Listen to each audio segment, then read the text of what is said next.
Welcome to the Point of No Return podcast, a show at the intersection of technology and strategy.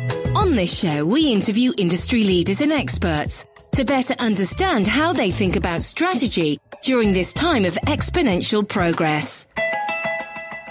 Bonjour tout le monde. Welcome to another episode of the Point of No Return podcast. Today's show features Chris Emergui, founder and president at BAM Strategy.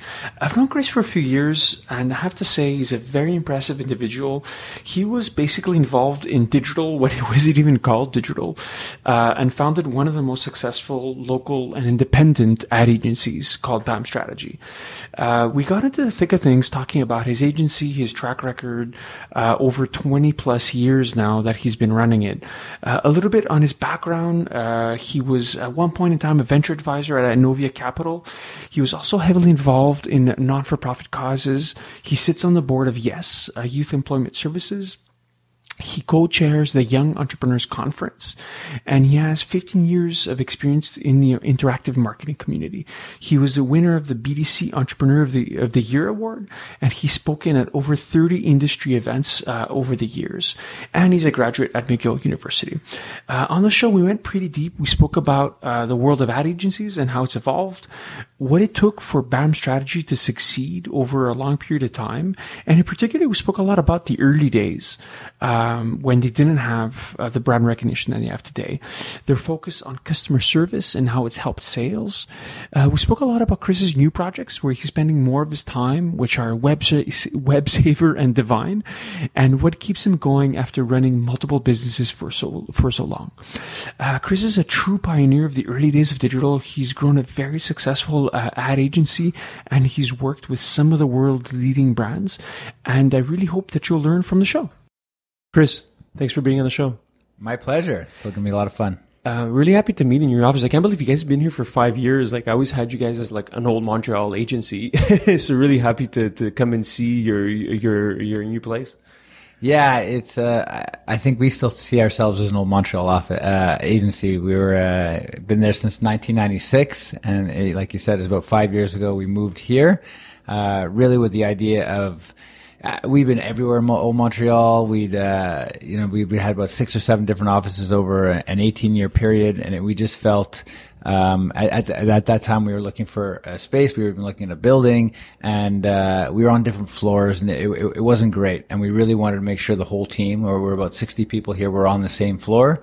So this office allowed us to definitely do that, and add in a couple of perks as well. It's great because, as a kid growing up in the agency space, I always knew about BAM. It's been around for so long. But I never knew the inception story. How did it get started? Like, what led you to founding it? Yeah, so I went to McGill in finance and marketing, but I guess at that point in my life I was a basketball player first and foremost. So I had played basketball at McGill and on a couple of provincial teams, and one of my friends who I played with was very much into the web at that point, and I graduated in '96, and I think now I feel like I have entrepreneurial blood, and I can't imagine myself doing anything else. But to be perfectly honest, at that point, I was like, I'm not sure what I want to do, except I don't think I want to go work, in a standard office and do all that kind of stuff. So we decided to start a small little agency in June of 1996. Obviously, not much was going on in the web at that point, and we didn't know a lot, but it was a good time to sort of learn. And, we picked up a couple little website jobs. We learned how to, code a little bit, and I'm not a coder, but at least at that point I could do a couple little websites. SEO, we were doing different things of that nature. So we really started with no knowledge whatsoever, but it allowed us to sort of learn on the go, and then over the course of time, sort of being in the space, you sort of grow the agency a little bit, and really by 1999 we started to get into more media buying, and that allowed us to start to really grow at that point. Was that the key growth driver? Was it being able to focus on one item versus, let's say, building websites or design? Was it the media side that propelled you to gain more customers? Truthfully, I don't think it had anything to do with what service we were actually selling or doing. It was just a function of our network. right? So you sort of, I mean, now it'd be much easier, but sort of like, my peers at that time were at the bottom of every single ladder in every single situation. So they certainly weren't decision makers or could help open doors or that, anything like that. Whereas, so that's it. As you start to meet more people and get more connected, you start to have more opportunities sort of come in. I think it's really more a function of that than anything else. So being able to spend a few years being in the trenches and then over time build up your connection, and it's that network. Yeah. And, I think it'd be easier now with tools like LinkedIn and all these different things that you could probably start younger and start to make contacts in a much easier way. While the web existed, certainly it didn't have its ability now to network and sort of meet and connect people the way it does now. What do you think's been the biggest change, in terms of your day to day since, the early days of, you're a small team, 5-6 people, to today, you guys are 60-70 people. Yeah. I mean, in some ways, I guess the one big difference at the beginning is pure survival mode. You're just trying to, you're completely reacting to everything. So, you get a client opportunity, you react, you do something, you see an opportunity to grow that client, you react, you do it. Somebody quits, you have to hire, you have too much work. You're constantly just sort of acting and reacting in that way. Whereas hopefully at this point, we are, we're trying to plan a little bit, and we're not reacting, but we're sort of being more proactive with our decisions and where we want the agency to go and the services that we offer. So I think we are far more strategic from that standpoint because we need to be. Ultimately, what sort of keeps you going is still, we're a people business. So the one thing that we've always prided ourselves on is trying to do whatever we can in terms of persevering our culture and making sure that we, take care of our people and do right by them. Go ahead. Yeah, that's very interesting insight. So I kind of feel that today, like in my own business, we're small and we're always in like constant react and survive mode, versus like, I guess you gain a certain amount of scale and then you could take a step back and work on the business versus in the business. I want to go back to a point that you mentioned also about your clients, and the human element, right? Like you're a service business. Where have been the situations where it hasn't worked out? Like, where have you seen the disconnect? Obviously, outside of like things like price, but ultimately it comes down to you haven't been able to connect with the person on the other side of the table. What do you think have been the key ingredients of that situation where you haven't been able to retain a customer, or you haven't been able to close a deal during a pitch, let's say? Yeah, I mean, the pitch, you can hear agencies gripe about that day in, day out about the whole pitch process, because certainly at times there's pitches where decisions have been made before. So there are always going to be some pitches where the decision's ultimately out of your hands. So you have to sort of trust your process. So this is how we want to present ourselves. This is how we're going to come forward, and this is what we have to offer. And in doing that, you hope that you win more than you lose from that perspective. We've actually, to be truthful, we've always done very well in that world, in the pitch world. Our challenge was always getting more at bats, right? So is getting into those pitches, because because we've been so, it probably lies on me more than anybody else, where I was so focused on the business and in the business that I wasn't outside sort of networking and doing as much of that as I probably should have, for many, many years. But yeah, the pitch, you have to take a little bit of emotion out of that because it can go in different ways. But where things don't go well with a client, I would say, again, if we always want to look at yourself and see what you can improve. It almost always runs to the personal relationships that you've made there. So many things can be seen half full, half empty. And, we're a service business, and it's not always sort of like a defined number. It's not like we got 86% on that. It's sort of very subjective. And because of that subjectivity, the personal relationships and how that person will react to a mistake, because mistakes will happen, becomes critical, right? So they say, it happens, and they're more forgiving, and we're real partners there. Or do they really see us just as a supplier that can be replaced quite easily because we're not delivering what they want to do, or we didn't deliver what they feel they asked for? So it's really defining those relationships and really making sure that we have a very transparent an open relationship with them. And that's why we try to actually have multiple. So it's not just at the account level, but we try to have at least one senior person who has a different relationship so that we can get different perspectives from that client. And we're constantly asking for feedback, good and bad. Obviously, good's nice to hear, but the bad's actually more helpful. So for sure, we're always trying to get feedback. It's an interesting insight also about asking for feedback and being able to be customer focused. How have you, like, looking at, the work that you guys have done, you've worked with some really cool brands and very impressive for an independent agency. How have you been able to get into those boardrooms, and being able to be present when, you said you were lacking at bats. How did you get the at bats? I'd be curious. Yeah. I mean, we right now, I guess we're known sort of having some very large, consumer packaged goods CPG clients. And you always need to get in there. And I had a good friend that worked at a startup here, mama.com, to age myself.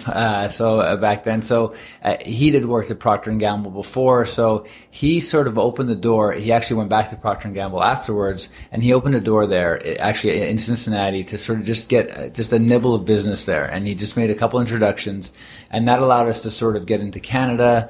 And we worked probably with about, from 2005 to 2013, 14, about 30 different brands there, from Thai to Olay. So we were working with some massive brands, but more importantly, we were working with a lot of different people who then ultimately moved to different places. So I feel, whereas we've obviously got clients in different ways, that was a great sort of start for us to sort of get in there with probably the largest world's marketer, and then sort of be able to network. And as those people moved to different jobs and even different companies, we were able to sort of really grow and do the business by making sure we sort of did great work for them. Yeah. So like a land and expand strategy in essence, right? Like you get your foot in the door, do good work. Those people go to other departments, other business units, and they're like, "Hey, we really had a good experience with this agency called BAM. Why don't we call them up again?" Yeah, I remember when we started there. There's a point where they were working with 4 what I'll call digital agencies, and we were the only ones who were in Montreal. So I said, okay. So we sort of put it on a piece of paper, say, okay, so well, what's our perceived weakness here at least? And they're going to say, well, because we're in Montreal, we can't be there as often. So I made a point of sort of going to Toronto and being in that office at least a day a week. And, people after a couple of years were absolutely shocked that I didn't live in Toronto, because I was there more than anybody else. So sometimes you can sort of turn what's certainly seen as a perceived weakness into a strength, and just, if you can recognize it early enough. Yeah, that's great. So like you've obviously, you've had a great track record in the space. Like, what do you think's been the biggest change in the agency world? And I want to talk about your other projects after as well, but I'm sure you've seen it all, right? From the early days of the web to where we are today. What do you think's changed the most? I mean, there's a couple of trends that people will certainly talk about. They'll say that some things are being taken in-house, right? So I was talking to somebody yesterday, and they were talking about one specific industry where the 2 big players, and one was sending everything to an agency to do their work, and that agency was they couldn't handle it all. And then the other one was trying to do everything in-house and just throw a couple different things there. And that was certainly not something we used to see a lot of, where big marketers would try to take things in-house. But it makes sense. Like in some cases, like there's certain things like for around social media, for example, nobody's going to know that voice better than you. So, when you have to deal with consumer feedback and dealing with consumers' issues and all that, you're going to know that voice better than anybody else. They should be involved in certain pieces of the business from that perspective. So it's, I think it's interesting because there's so many new technologies now. There's so many different things that brands can leverage. Historically, they haven't been the first ones to do it, so they're not going to be the first ones to use AR properly, or VR, or QR codes, or all that, right? So you often see brands try to do that, and you'll see a QR code on a billboard, and you're like, I'm not really sure how that works. Am I supposed to be driving in a car and sort of, scan my phone out the window? Or I see them in elevators sometimes, the one place where you don't have Wi-Fi, so like, or internet connection, sorry.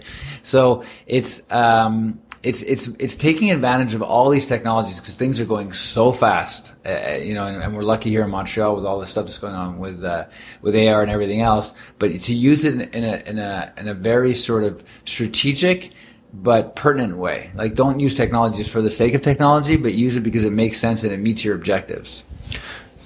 Yeah, that's a very good point. Like, I could definitely relate, having been in the agency world. Like, there's a lot of the shiny object syndrome, but it seems like there's a lot more of these different trends to capitalize on. So it's like, it seems like the pace of change is accelerating. conversely, I imagine what hasn't changed as much. Like I imagine some of the things that you mentioned, right? Like focus on the customer, deliver good work. Do you think there are other big, let's say, strategic principles that have helped you guys? For us, it's still people first, right? We still need to make sure. And, obviously, as you move into new generations, people don't stay in the same job as long as they used to. It's not uncommon for me to see a CV where the person comes in and they've worked at 8 jobs over the last, 10 years of their life. That's certainly something you wouldn't see, say, 10, 15 years ago, for sure. So you are going to have that higher turnover, I guess, from that perspective. But we still feel, regardless of that, we're going to do everything we can to make sure that we have the right people and then we invest in those people, because ultimately that's, like you said, we're a service business. We're not selling a product, and those relationships that they make, and if we hire good people, we know how beneficial that is to the business, especially versus somebody who's not quite as efficient, or is quite. It's everything for us. Yeah. You've also been recognized as an entrepreneur. You've won awards for that specifically. How have you seen this, this fuzzy notion of entrepreneurship change, right? It seems like very à la mode today. Yes. To try and yes. be one. So I love the world of entrepreneurship. I've been involved in great organizations like Yes Montreal that has an entrepreneurial division, and been involved in that conference for over 20 years. Co-chair it with a good friend.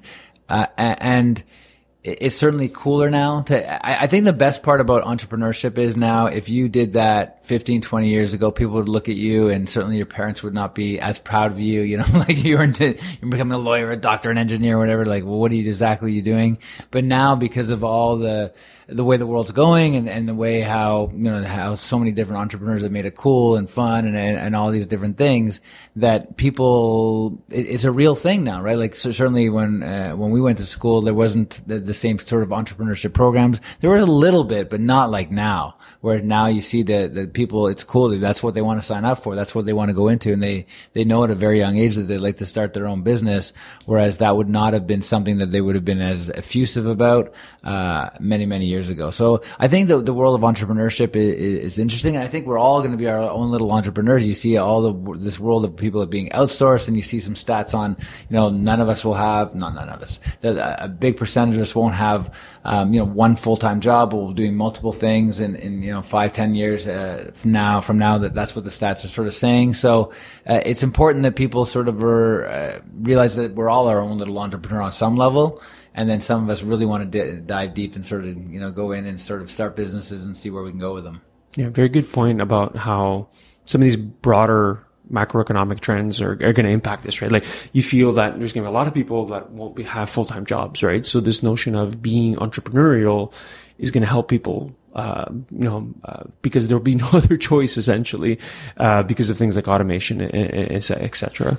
Yeah. And the other thing is, it's more of a mindset. So like, we can get into the mindset of an entrepreneur and what it takes, and, how it's a bit, it's a bit crazy. Like, it's not a terribly rational thing to do. But the one thing that entrepreneurs are usually pretty good at, is they can handle the fact that there's some uncertainty. They handle the fact that they don't really know what tomorrow is going to exactly look like, but they feel like they'll figure it out.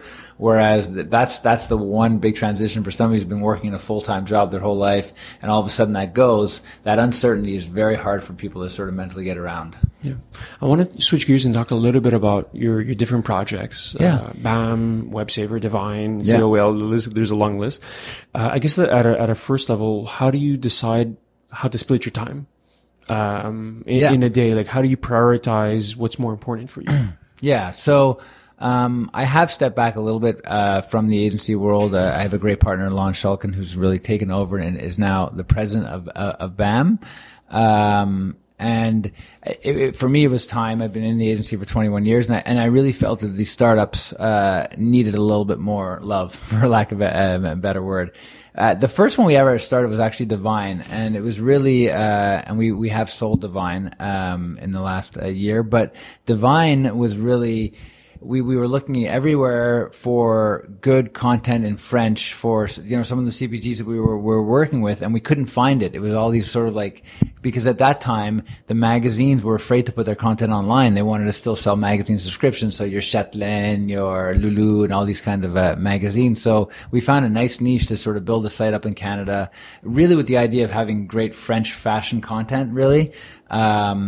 And we ended up doing English because it was easy enough to do both, but really it was French that was the core of that. And we had over 500,000 people sort of, visiting Divine on a month-to-month basis. So that was an interesting one, because what we did for that one was we took staff when BAM staff wasn't super busy, or they had a couple idle hours. We allowed them to sort of, write an article for that. And for a lot of people, they enjoyed it. They wanted us to hear their voice. So we gave people a little bit of, flexibility there to sort of express themselves through Divine. But then afterwards, I would say WebSaver and Sailwell, we set up separate teams. We didn't do it within the BAM sort of environment. We had separate teams, and yes, we would share resources, certainly accounting and HR and things of that nature. We still do in space, but it's really its own team. And what we're with WebSaver, we're really basically just grocery coupons, all the coupons that you see. So not a Groupon type of thing, but all the sort of grocery day-to-day coupons that you'd use. And we sort of give them to consumers in any way that they want them. So that could be, now digital. We're starting to get into digital coupons. So we're tied directly into like the PC Optimum, where you can load coupons directly in there. And we're trying to get much more digital with that. And I guess the one thing I'll say about WebSaver is because, we have 1.4 million people that have used the site, and we've probably distributed over 100 million coupons over the last 7 years, is that, we're sort of ready to sort of offer digital coupons to people. And it always blows me away that, we just did a survey recently. The number one way they want to receive coupons is they want us to mail them to them. Wow.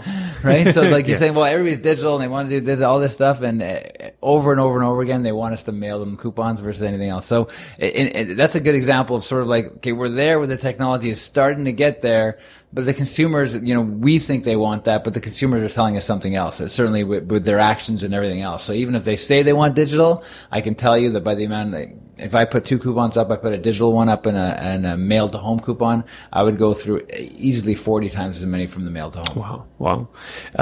So the projects that you had seem to have varying degrees of success, but still quite a bit of success. Yeah. Have you taken on any projects that haven't been public? And I guess the subsequent question to that is, how, what do you have any concern of management focus? Saying it like, if we have too many things on our plates, well, we don't want to, let's say, lose focus on our clients at BAM versus other successul projects. So it's part of why I try to move directly into the startups now. So it's Sailwell and WebSaver specifically, because, so when I talk to other entrepreneurs, what you should do as an entrepreneur, it's fine to be a serial entrepreneur, right? I think that's a fine thing to be. You sort of work on a project, maybe take a little break, and then go deep into another project. Unfortunately, what I did at times is I'd have multiple projects going at once, and they suffer. What is like the ego of us or me specifically, let's say, thinking you can handle them all and that you'll do a great job at it. The truth is you're not. So you're much better off taking one project, really focusing on it, doing a great job at it, versus, for many years, we had 3 different projects on the go, and something suffers. There's no way that it doesn't. So now whereas I feel like I'm a little bit more focused on 2 specific startups and really knee deep, and they're very connected, because Sailwell is basically a grocery flyer search engine. So you think of your PBSAC. So what that allows you to do, what Sailwell allows you to do, either through an app or a web, is to basically search for you can create alerts for different groceries every week. So whether it be bananas or chicken or whatever, bread, and it will show you where those products are on sale in your neighborhood. So we've really seen a lot of growth there, but it needs love. It needs a full-time sort of focus. Mm-hmm. And do you have a process to decide on strategy for your projects? Like, do you sit down and say, okay, we're going to do a retreat and figure out this is going to be our top priorities and this is how we're going to get there?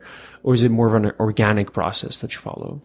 So you try to do the former. You really try to write down and say, okay, these are our processes. This is what we're going to do. Unfortunately, you have to react very quickly. And it's a great thing, because I think this is where entrepreneurs sometimes struggle. So I have a plan. I'm going to go down this road. And then a client opportunity comes up, and it's not exactly on that road. It's sort of going down a dirt road, like a little bit adjacent to where we thought we were going. And now you have to decide. You have to decide, okay, am I going to chase that potential revenue? Is that a better idea? Maybe they figured out, like, sometimes we all think we know what people want or what a good business model is. And then, customers tell us something else. So it's those opportunities, it's those decisions that you have to make to say, how far off am I going to go off my original path, and am I okay with it? And I think as an entrepreneur, you used to always hear the word pivot. You got to pivot. The business is going to pivot and move all over the place. I think that's true, but it's also important to have focus and say, okay, these are the 2 or 3 things that we're going to really focus on, and we're going to do them really well, and we really believe in them.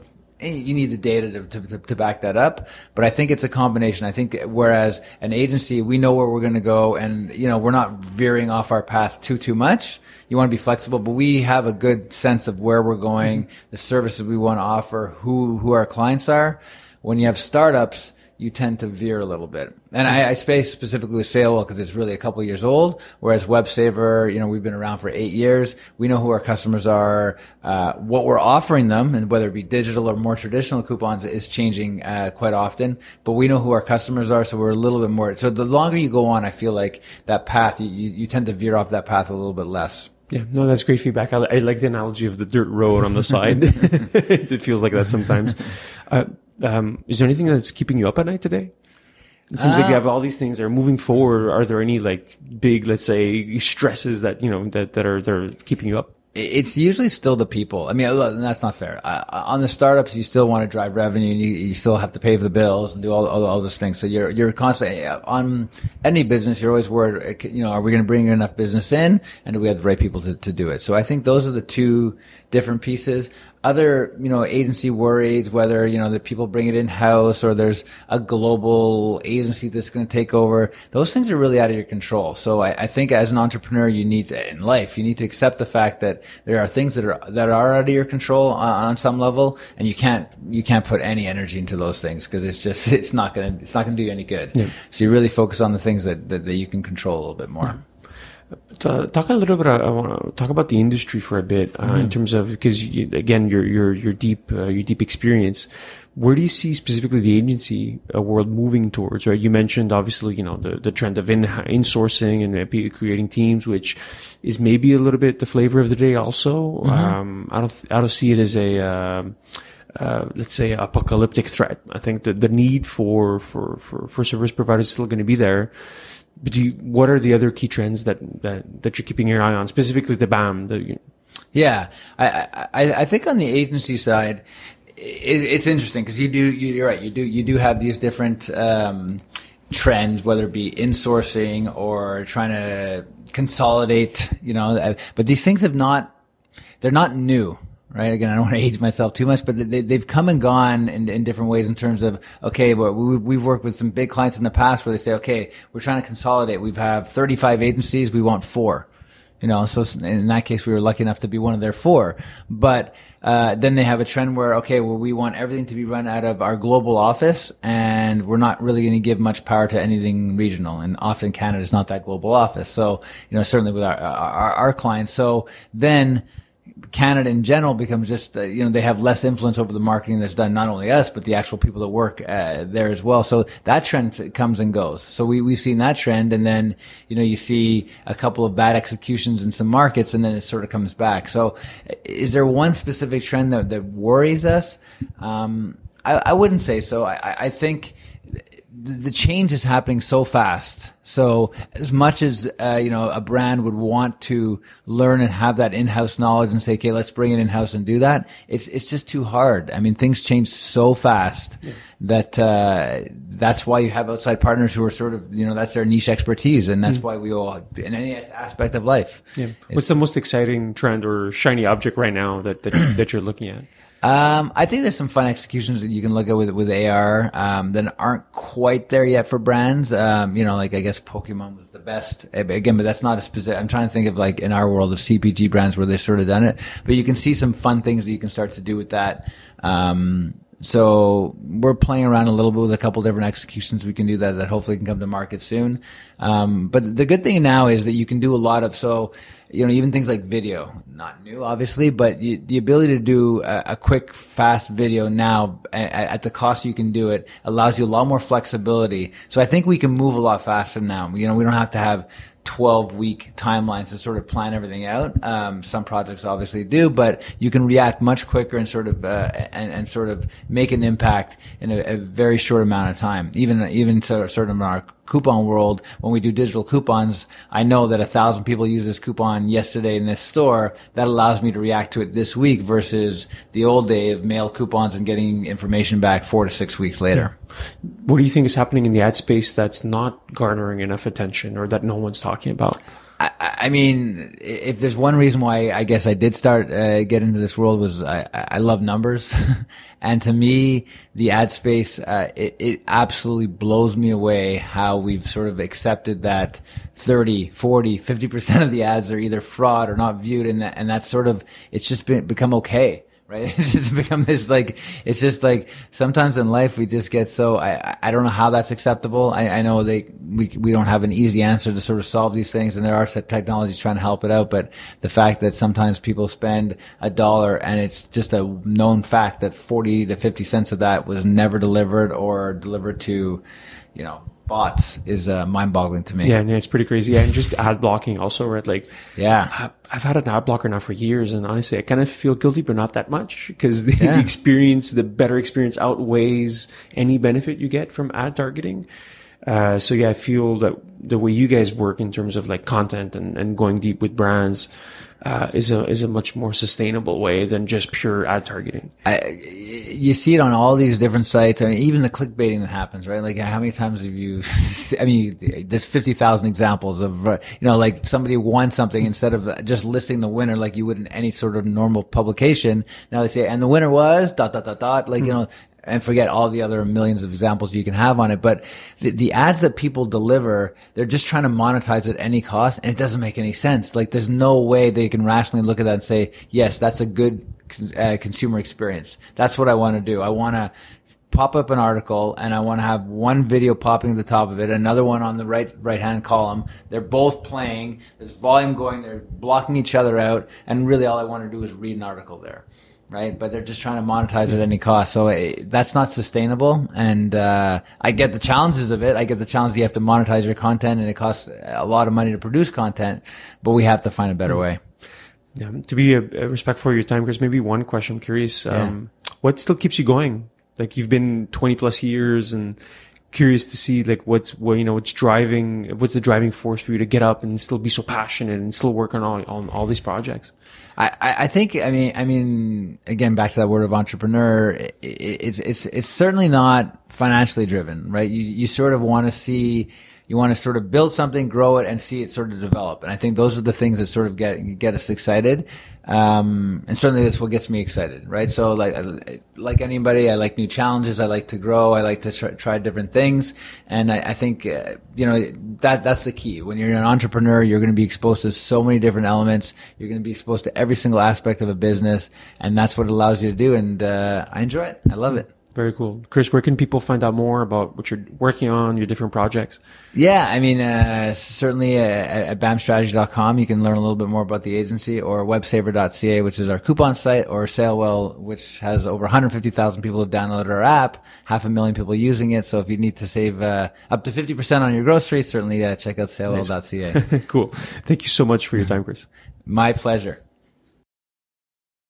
Thank you for listening to the Point of No Return podcast. Never miss an episode by clicking on the subscribe button on iTunes or Google Play.